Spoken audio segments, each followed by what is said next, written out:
Paano kung wala kang baril?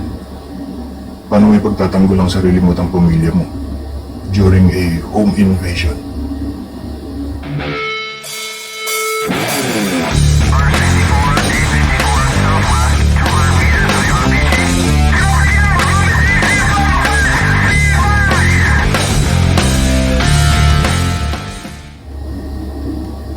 Magandang araw mga buddy.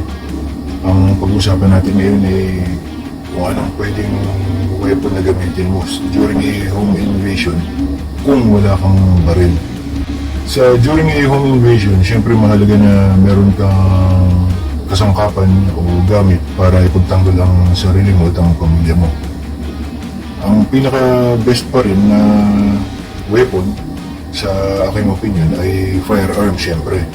Napaka-effective at malakas ang stopping power. Pero paano kung wala kang baril? Alam naman natin dito sa bansa natin privilege lang ang pagkakaroon ng baril. Hindi siya karapatan tulad sa ibang bansa.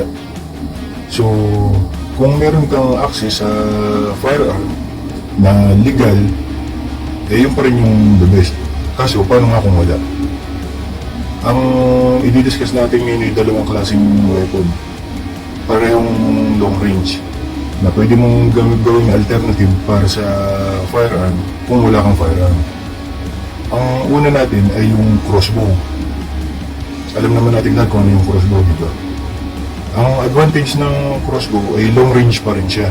Hindi mo kailangang makipag-one-on-one o hand-to-hand combat ng malapitan sa intruder. Malakas din ang stopping power ng crossbow at lethal din siya. Ang disadvantage naman ng crossbow ay one shot. Isang lagay ng bolt o yung bala niya, yung pana, isang tira. So medyo lugi ka kung ang intruder ay may dalang firearm.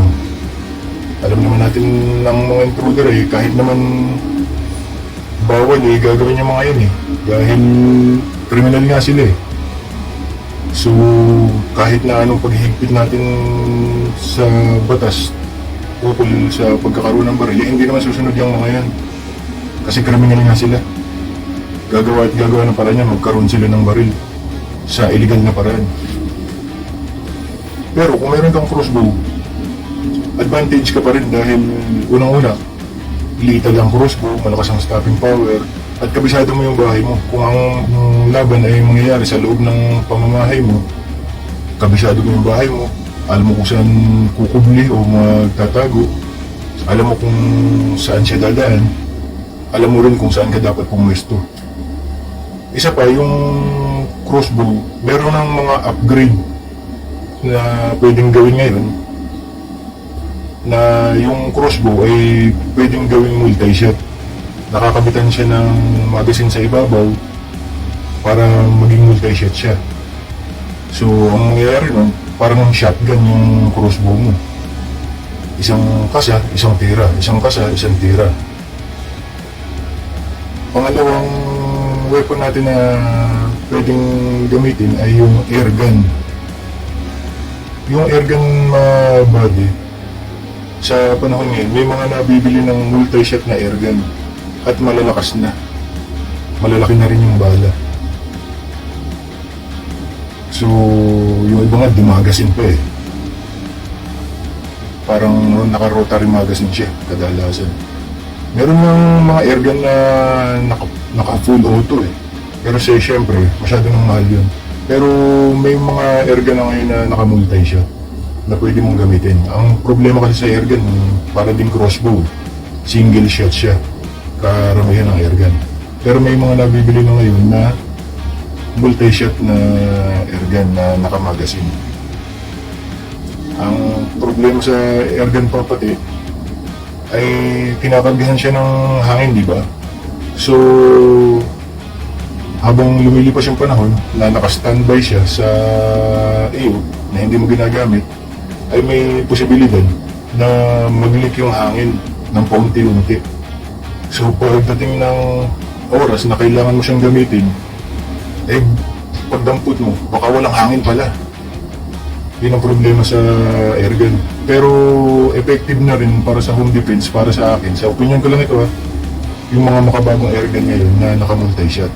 Malalakas, maraming bala, at malalaki din yung ammunition niya, malalaki na din yung pellets na ginagamit. So, hindi na rin papahuli yung stopping power. Ang isa pong maganda dito sa ating crossbow at sa ating airgun, legal po sila eh. Hindi sila ganun kataas yung restriction tulad ng totoong firearm. Kaya madaling mag-avail, pwede mong ilagay sa bahay, wala kang masyadong papeles na iisipin, at accessible, marami kang mabibilihan. So yun yung dalawang primary weapon na pwede mong gamitin pag ikaw ay gusto mong magkaroon ng weapon for home defense kung sakaling ikaw ay walang firearm. Ngayon po mga buddy, kung ikaw ay walang firearm, wala ka rin makuha na ng crossbow, wala ka rin mabilihan ng airgun, kailangan po ang mag-provide ka na lang siguro ng ng mga bladed weapon tulad ng itak o espada. Yung espada parang hindi siya masyadong maganda sa home invasion. Hindi siya magandang gamitin home defense sa isang home invasion. Bakit? Kasi mahaba ang espada. So mahirap siyang iswing sa mga masisikip na corner, lalo kung nasa loob ng bahay. Mas okay pa rin siguro yung itak na maayos.